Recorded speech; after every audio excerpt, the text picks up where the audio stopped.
the second person that I think is of interest because of the approach he took is Wilhelm Reich.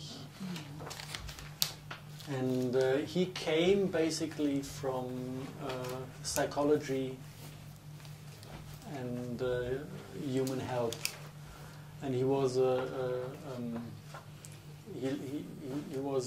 he grew under the teachings of Freud, but took a completely different direction, because what he realized is that all of the psychological problems are frozen energies in the body. That people had just a bad time as children, and something was happening that they couldn't carry, in the state of being a child. If something is too much, you just set a block on top of it to stop sensing these things you can't handle. And this block is kind of frozen in the body. And if there were psychological problems with adult people, he realized that the easiest thing is to find this blockage and release it. And a lot of his work was related to sexuality. Because this, he sensed, was the driving force with mankind.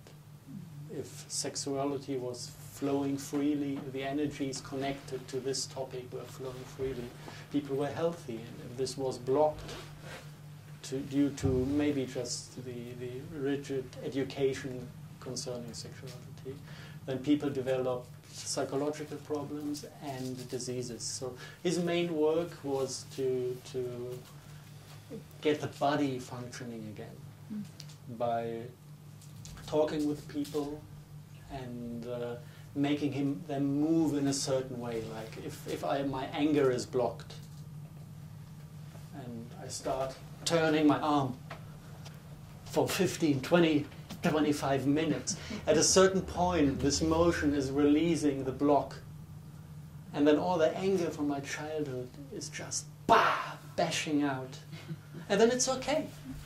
If I had any anger-related disease, it would disappear on its own. And this is kind of the way he was working, with very much with breathing, and he had the feeling that there's some kind of life force that is regulating and feeding all this psychological and physical system in the human body.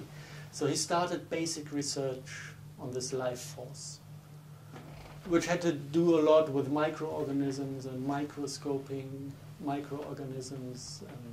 He discovered something very fascinating, that if you boil water, completely kill everything inside, so it's sterilized, and put it into sunlight, and then put a microscope into this, that there is life created, starting with a very small, blue, shining light sources popping up in the water, and then the first single cells of algae start growing around it. Single cell of what was the algae? Okay. Yeah. So this is the starting of the evolution of life on Earth in 25 minutes, down from nothing. This was one of the I think important discoveries he made, that it is starting from the light, and then biology develops. Excuse me, did you say you boil water so that it gets clean? And put it in the sunlight? Yeah, in a closed glass. Yeah. Just boiled water in the sunlight. Yeah. And life is created within hours.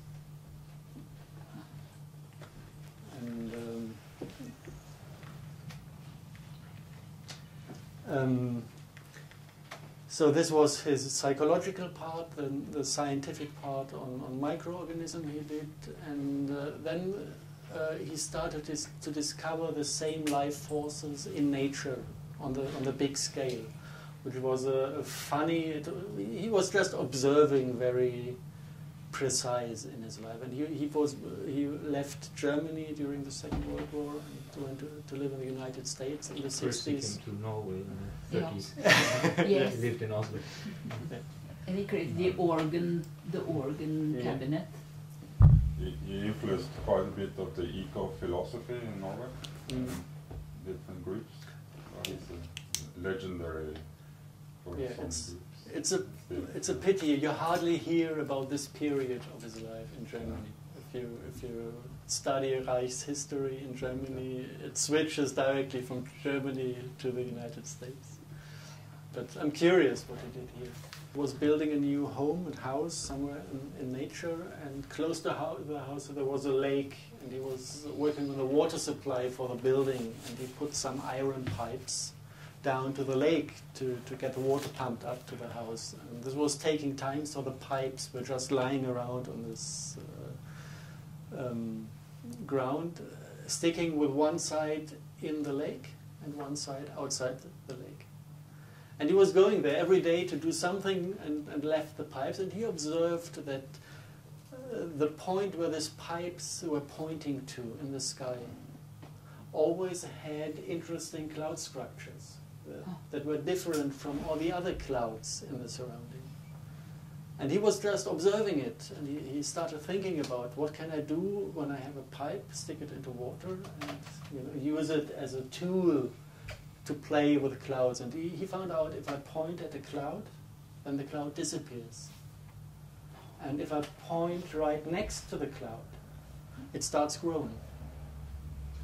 And he just observed it. So he said something must be there between sky and earth that has to do with this life force, living energies that are also driving human sexuality, human psychology, human body.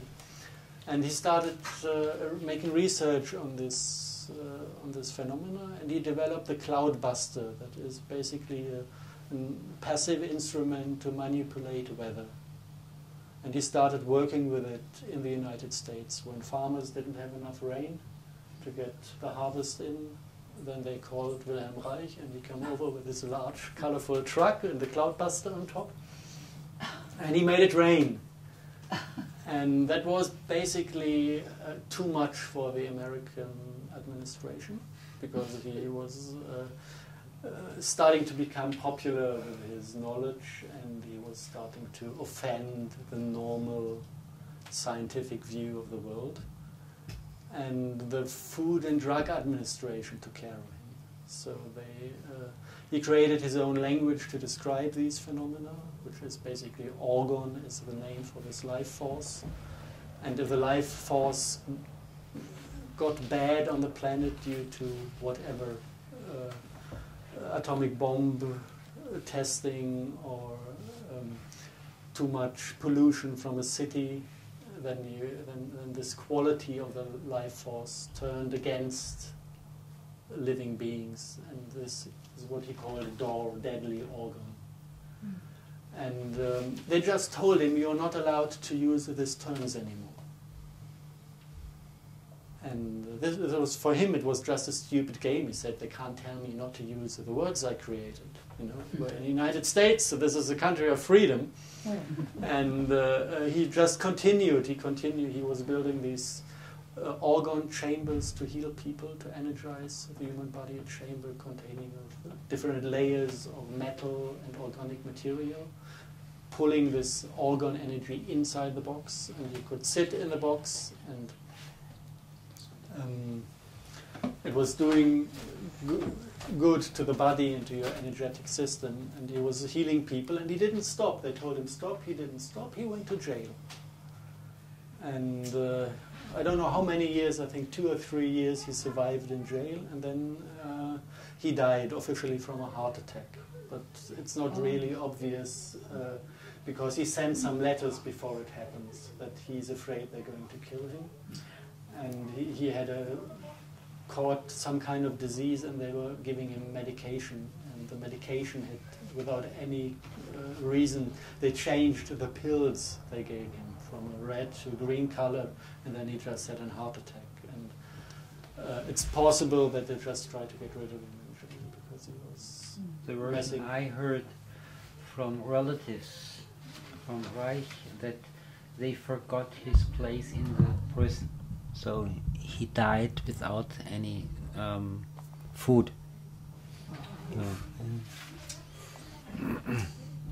That's the version I read in a paper from. Yeah, it's So there's different versions, but his death has not been natural. That's more or less. maybe this is the interesting part about Wilhelm Reich, if you want to translate.